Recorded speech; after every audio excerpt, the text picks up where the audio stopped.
Hello everyone, welcome back to my channel. तो दोस्तों, स्वागत है आप सबका हमारे इस चैनल पर, जहां हम बातें करते हैं फैशन, ब्यूटी, लाइफस्टाइल, पूजा पाठ से जुड़े हुए ऑल इन टॉपिक पर। और मैं आपके साथ शेयर करती हूँ अपनी लाइफ का एक्सपीरियंस। तो फ्रेंड्स, हरे कृष्णा, राधे राधे। कैसे हैं आप सब? आशा करती हूँ ठाकुर जी की कृपा से आप सभी लोग एकदम बढ़िया होंगे। मैं भी बिल्कुल ठीक हूँ। और आज का वीडियो विशेष है। वीडियो की स्टार्टिंग से पहले मैं चाहती थी कि आप लड्डू बाबू से मिल लें। तो ये बैठे हुए हैं लड्डू बाबू हमारे क्यूटी से। और इनका जो आज का श्रृंगार है, आज पुत्रदा एकादशी है। सर्वप्रथम तो आपको एकादशी की ढेर सारी शुभकामनाएं। और ये पोशाक ना हमें पिछले साल कहीं से गिफ्ट में आई थी, तो मुझे याद नहीं कि ये किसने भेजी थी। अगर आप लोगों को किसी को याद हो तो मुझे बता दीजिएगा कमेंट बॉक्स में। या जिन्होंने भेजी थी, अगर वो देख रहे हो तो वही बता दीजिएगा। तो ये पोशाक जो है गिफ्ट में आई थी। एक तरीके का जंप सूट है, यहाँ पिंक कलर की जो है इसका स्वेटर है। और ये जो है इनका ऊपर से पैंट के ऊपर जो रहता है रस्सी बांध के पहनते हैं, तो वही है जो स्कूल में बच्चे ड्रेस पहन के आते छोटे छोटे, तो उसी टाइप की पोशाक थी ये। अच्छा लग रहा था मुझे, तो मैंने आज नहीं ये पहना दिया। तो आज का वीडियो जो है वो माघ महास्नान पर है। माघ जो है स्नान शुरू होने वाले हैं, तो इस पर पहले भी ऑलरेडी एक वीडियो अपलोड है। उसमें मैंने विधिवत स्नान कैसे करना है, क्या खाना है, क्या त्याग करना है, सब कुछ जो है विस्तार से बताया है। इस वीडियो में बहुत सारी नई चीज़ें जो मैं आपको बताऊंगी। तो माघ महीने के स्नान जो हैं वो कब शुरू हो रहा है? तो माघ स्नान प्रारंभ होगा शाकंभरी पूर्णिमा, स्नान पूर्णिमा 28 जनवरी 2021 दिन गुरुवार। नक्षत्र पुष्य रहेगा। पुष्य नक्षत्र बहुत बहुत बहुत महत्वपूर्ण होता है। जितनी महत्वता रोहिणी की है उतनी ही पुष्य नक्षत्र की है, मूल की भी है। तो ये बहुत ही शुभ सहयोग है। सबसे पहले तो मैं जो योग बन रहा है वो बता दूं आपको, तो ये बहुत सही है। तो आप लोग चाहें जो माघ स्नान कर सकते हैं। जो लोग करते आ रहे हैं पहले से, उनके लिए तो बहुत अच्छी बात है। जो लोग करना चाहते हैं वो कर सकते हैं, कोई दिक्कत नहीं है। तो माघ स्नान की संपूर्ण व्याख्या किसमें है? तो माघ स्नान की संपूर्ण व्याख्या आपको पद्म पुराण में देखने को मिल जाएगी। कार्तिक के बाद माघ की है। सभी एकादशी की संपूर्ण व्याख्या आपको पद्म पुराण में देखने को मिल जाएगी। उसके बाद मैं सबसे पहले यही बता देती हूँ, बहुत सारा क्वेश्चन इसका रहता है कि दीदी हमें माघ के महीने में, जैसे कि वहाँ कार्तिक में हम ये अध्ययन करते हैं, वो अध्ययन करते हैं, तो माघ में ऐसा कौन सा विशेष पुराण है जिसका अध्ययन हमें करना चाहिए? ब्रह्मवर्त पुराण, ये बहुत महत्वपूर्ण है। माघ माह का उल्लेख पद्म पुराण में है, और पद्म पुराण कहता है कि माघ के महीने में ब्रह्मवत पुराण की कथाओं का जो है वो श्रवण करना चाहिए, वर्णन भी करना चाहिए, हमें खुद भी सुनना चाहिए, और अगर कोई हमारे आसपास है तो हमें उसको भी सुनाना चाहिए। और अगर ये भी नहीं हो सकता तो फिर माघ महात्म्य को तो हम अवश्य ही सुने। अगर स्नान नहीं कर सकते तो ज़रूर सुने। माघ माह में महत्वपूर्ण क्या है? माघ माह में महत्वपूर्ण है, जिस तरीके से हर महीनों की अपनी एक अलग विशेषताएं होती हैं, उसी तरीके से माघ की विशेषताएं हैं कि हमें इसमें सूर्य उदय से पहले स्नान कर लेना चाहिए। तो इसमें स्नान का, दान का विशेष महत्व है। दो चीज़ों का बहुत महत्वपूर्ण नियम होता है इसमें कि आप सुबह पूरा एक महीने लगातार शाकंभरी पूर्णिमा से जो है वो माघी पूर्णिमा तक प्रातः जो है सूर्य उदय से पहले उठकर स्नान आदि कर लें, और भगवान की पूजा पाठ, जप तप जो भी है उसे करें। भगवान विष्णु को इस दिन हमें क्या करना चाहिए? माघ महीने में हमें क्या करना चाहिए इस दिन? क्या पूरे माघ महीने में हमें करना चाहिए? माघ में भगवान विष्णु को नियमित तिल अर्पित करें। इस महीने में तिल से भगवान की पूजा करें, और तिल बोलने मात्र से पाप का प्रभाव तिल तिल करके क्षय होने लगता है। नियमित तिल खाने और जल में तिल डालकर स्नान करने से भी पुण्य की प्राप्ति होती है। जैसे कि कुछ लोग कहते हैं ना, तिल तिल जो है करके आपका पुण्य बढ़ता है, और तिल तिल करके ही आपके पाप घटते हैं। तो तिल का बहुत ज़्यादा महत्व है। मतलब जैसे कि मैं आपको बताया कि तिल बोलने मात्र से पाप का प्रभाव तिल तिल करके क्षण हो जाता है। मतलब अगर दिन में आप 4 बार तिल बोल रहे हैं तो इससे ही आपके आधे से ज़्यादा पाप नष्ट हो जाते हैं। माघ के महीने में आप तिल को खाएं, लड्डू के द्वारा, पपड़ी के द्वारा, जैसे भी आप लेना चाहते हैं, तिल को अवश्य लें, ग्रहण करें। तिल से स्नान करें। तिल का उपटन भी कर सकते हैं, जैसे तिल को आप पीस लीजिए, ठीक है, उसमें चाहे तो हल्का सा बेसन मिला लीजिए, जैसा भी आप। वैसे तिल बॉडी के लिए बहुत अच्छा होता है। तिल से बाल धोने से, तिल से जो है स्क्रब करने से आपकी बॉडी की बहुत सारी जो है वो इम्प्योरिटीज़ जो है वो ख़त्म हो जाती है। तो तिल के एक ये भी महत्व है। लेकिन माघ महीने की बात हो रही है तो इसका पूजा से बहुत गहरा संबंध है।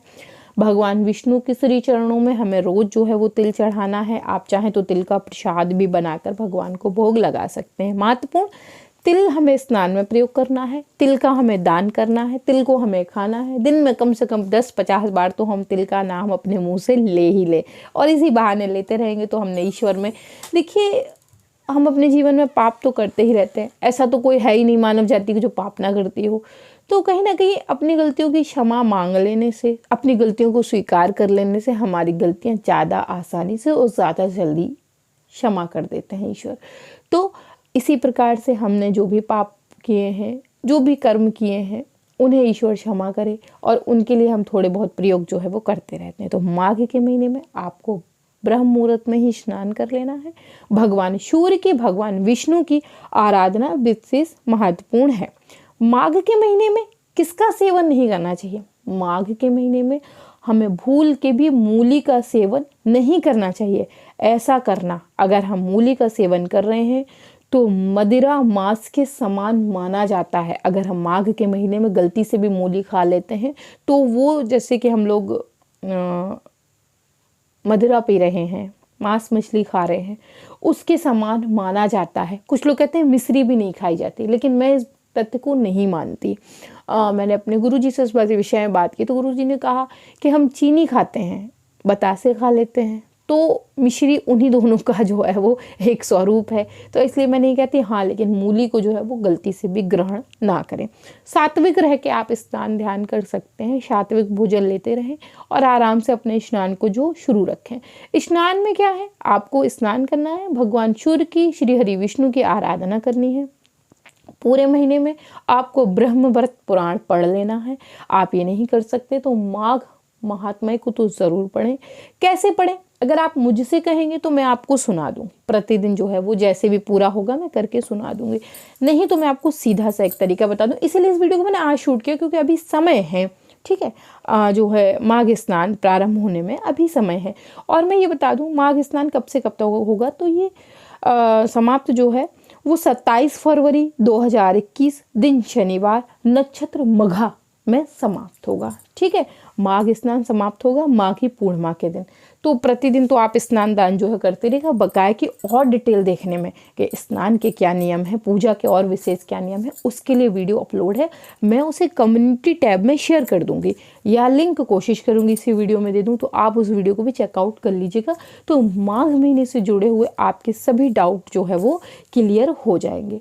तो दोस्तों मैं आपको दिखा दूँ कि आपको जो है क्या क्या लेना है। अगर आपको देखिए, अगर आपके पास पद्म पुराण है तो स्वाभाविक सी बात है कि आपने कार्तिक महात्म्य को जो है इसमें पढ़ा होगा।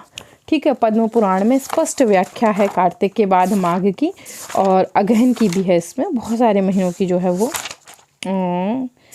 मैं आपको बताती हूँ। तो देखिए, ये कार्तिक मासक महात्म्य, उसमें पालन करने योग्य नियम। ठीक है, इसके बाद ही जो है आपको प्रसंगत माघ स्नान का महिमा, शुक्र क्षेत्र का महात्म्य तथा मास पोषा व्रत की विधि का वर्णन। उसके बाद शालिग्राम जी की पूजा है। तो इसमें माघ के महीने में शालिग्राम जी का पूजन विशेष होता है। मैं इस पर वीडियो बना रही हूँ तो आपको बता दूंगी, तो देखिए आप यहीं पढ़ लेंगे तो आपको मिल जाएगा। सो इसमें बहुत सारे वर्णन हैं, सो आप उन्हें पूरा कर लीजिएगा। आप चाहें तो इसे पढ़ सकते हैं, लेकिन पद्म पुराण में सिर्फ माघ महीने का वर्णन है, विधि लिखी हुई है। लेकिन पद्म पुराण कहता है कि आपको माघ महीने में अगर कुछ पढ़ना है तो आप ब्रह्मवर्त पुराण की कथाओं का जो है वो वर्णन करें और श्रवण करें, उन्हें पढ़ें भी और सुने भी। तो इस प्रकार से है। बहुत सारे लोग मुझसे कहते हैं दीदी हम कौन से पुराण लें, किस कंपनी से लें? तो गीता प्रेस गोरखपुर सबसे बढ़िया है, इससे अच्छा आपको कहीं कुछ नहीं मिल सकता। तो इस प्रकार से आती हैं। और दूसरी चीज़ क्या, इनकी पुस्तक सस्ती भी होती है अदर अगर आप जाएंगे। और अगर आप ये भी नहीं ले सकते, नहीं पढ़ सकते, तो फिर आप बैसाख कार्तिक माघ मास महात्म्य आता है गीता प्रेस का, ये देखें। ठीक है। आप इसका स्क्रीनशॉट यहीं से ले लीजिएगा, मैं आपको ऐसे दिखा देती हूँ। ये देखिए, तो ये आप जो है वो ये जो है आप इसे परचेज़ कर लीजिएगा और आप इसे ईज़िली पढ़ लेंगे। इसकी लिंक मैं आपको डिस्क्रिप्शन बॉक्स में मेंशन कर देती हूँ। ये आपको ऑनलाइन फ्लिपकार्ट पर मिल जाएगा, अमेज़ॉन का तो मुझे आइडिया नहीं है, बट ये आपको फ्लिपकार्ट ऑनलाइन जो है वो मिल जाएगा। मेरे पास पहले एक ऐसी थी, लेकिन मेरी भतीजी मुझसे ले गई, तो मैंने इसे फ्लिपकार्ट से ही मंगवाया है। तो आपको भी फ्लिपकार्ट पर आसानी से उपलब्ध हो जाएगी। तो आप अगर ब्रह्मवट पुराण नहीं पढ़ सकते हैं तो आप जो है इसे पूरे कार्तिक के महीने में इनकी कथाओं का उल्लेख है, तो आप उसे पढ़िएगा। और इसमें आपको वैशाख की महिमा मिल जाएगी, कार्तिक की मिल जाएगी, माघ की मिल जाएगी। तो तीनों की आपको एक में ही मिल जाएगी, तो अलग से लेने की आवश्यकता नहीं। और ये भी ना गीता प्रेस से ही, तो शायद 100 रुपये की है, 100 या 110 की, ऐसे ही कुछ है।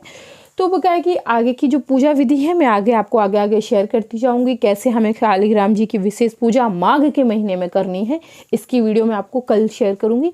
आज के लिए इतना ही। तो दोस्तों, आशा करती हूँ कि ये वीडियो आपके लिए बहुत महत्वपूर्ण रही होगी। अगर महत्वपूर्ण रही हो, आपको थोड़ी सी भी सटीक जानकारी प्राप्त हुई हो, तो आप हमारी वीडियो को लाइक ज़रूर करें। चैनल पर नए आए हैं तो चैनल को सब्सक्राइब भी कर लीजिए। आप हमें इंस्टाग्राम पे ज्वाइन कर सकते हैं, वहाँ भी हमारी एक छोटा सा परिवार है और वहाँ मैं बातचीत भी करती रहती हूँ लोगों से। और क्या, बस इतना ही। आप हमें सब्सक्राइब कर सकते हैं, इंस्टाग्राम पे ज्वाइन कर सकते हैं, वीडियो को शेयर भी कर सकते हैं। और दोस्तों, मैं बस कहना चाहूँगी, ज़्यादा से ज़्यादा सपोर्ट करिए, वीडियो को शेयर करिए, क्योंकि हम लोग जो है वो 1 लाख की कैटेगरी से बहुत ज़्यादा दूर नहीं है, बहुत नज़दीक है। अगर आप लोग थोड़ा सा सपोर्ट कर देंगे तो ये संख्या हम बहुत जल्दी पार कर लेंगे। तो दोस्तों, मैं मिलती हूँ एक और नई वीडियो के साथ। तब तक के लिए जय श्री कृष्णा, राधे राधे, बाय बाय दोस्तों, बाय बाय।